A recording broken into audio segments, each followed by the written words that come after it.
The settlement on Kepler 44b was dying, and Jack knew it. The hydroponic farms had failed 3 months ago, and the supply ship wasn't due for another 2 years. At 19, he was already tired of watching people waste away, tired of rationing meals that barely sustained life. That's when he found her. She was small, barely reaching his chest, with skin that shimmered like oil on water, changing hues with each labored breath. The creature was tangled in the perimeter fence, her forearms lacerated and bleeding a strange cyan fluid. The other colonists called her kind wildlings, primitive aliens that lived in the crimson forests beyond the settlement. Barely more than animals in their eyes. Jack should have walked away. Food was scarce enough without feeding strays. But something in her large amber eyes stopped him. Fear, yes, but also intelligence. Understanding he cut her free, she hissed, backing away on legs that bent wrong, too many joints in places that made Jack's stomach turn. But she didn't run. Instead, she watched as Jack pulled out his day's ration bar of gray, tasteless brick that was supposed to provide adequate nutrition, and broke it in half. Here, he said, knowing she couldn't understand. You look hungrier than me. The wildling Anna, he would later name her, though he never knew if she had her own name, stared at the offered food, her head tilted, processing. Then, with movements as delicate as a surgeon's, she took the ration bar with one of her smaller arms and devoured it. For the next 3 weeks, Jack shared his rations. He grew thinner, weaker, but Anna grew stronger. She began bringing him things, strange fruits from the forest, that the xenobotanists had deemed potentially toxic but were actually rich in nutrients. She showed him water sources the colonists had never found. She taught him, in her way, how to survive on this alien world they'd so arrogantly tried to terraform without understanding. Then the colonial administrator found out. You're feeding a what? Director Chen's face was purple with rage. We're rationing food to survive, and you're giving it to an animal. She's not an animal, Jack protested. She's intelligent. She's been helping. Boy, those things are barely sentient. They're pests. Chen grabbed Jack by the collar. You want to save something. Save humans. That wildling gets nothing more from our supplies. Understood. And if I catch you near the perimeter again, you're confined to quarters. That night, Jack snuck out one last time. Anna was waiting at their usual spot, her color shifting nervously. He had nothing to give her. Chen had personally inventoried his rations. I'm sorry, he whispered. I can't help you anymore.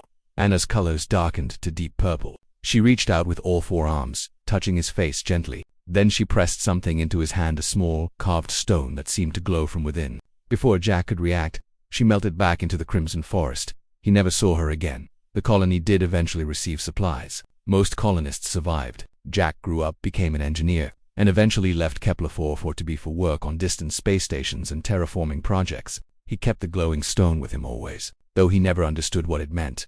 20 years passed. Jack was older now, grayer, managing a mining operation on the edge of consortium space when the attacks began. An unknown alien force leaked ships that moved like living things had been destroying human outposts along the frontier. They were methodical, ruthless, and completely unstoppable. The evacuation order came too late. Jack watched from the command center as 3 organic-looking vessels descended on the mining colony. Escape pods launched frantically, but the alien ships were faster. One by one, they were destroyed.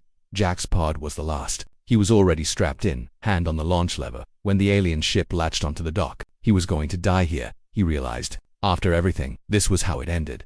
The airlock hissed open. She was taller now, nearly 7 feet, her body armored in what looked like living metal. But the 4 arms, the shimmering skin, the amber eyes, Jack knew her immediately. Anna. The name came out as a whisper. Her colors exploded into brilliant golds and blues. She moved forward with the grace of a warrior queen.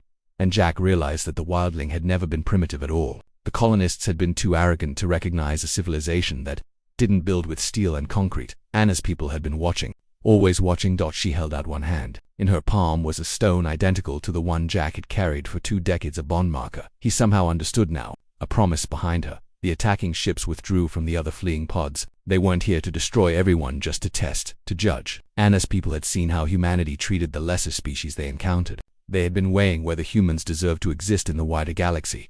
But Anna had spoken for them. One human, at least, had shown kindness when it cost him everything. One human had seen a person where others saw a pest. She led Jack to her ship, a living vessel grown from the same trees that made up the crimson forests. As they lifted off, leaving the ruined mining colony behind, Anna's colors shifted to soft greens and blues. Content happy, she hadn't forgotten the boy who'd shared his rations when he had nothing to spare. And now, as the galaxy burned with first contact wars, she'd come back to save him in the darkness of space. Jack finally understood the most fundamental truth of the universe. Kindness is never wasted. It echoes across decades and light years. And sometimes, just sometimes, it comes back to save your life. Anna's ship joined a fleet of thousands, and Jack realized he was being taken somewhere safe, somewhere protected. He looked down at the bond marker in his hand, still glowing after all these years.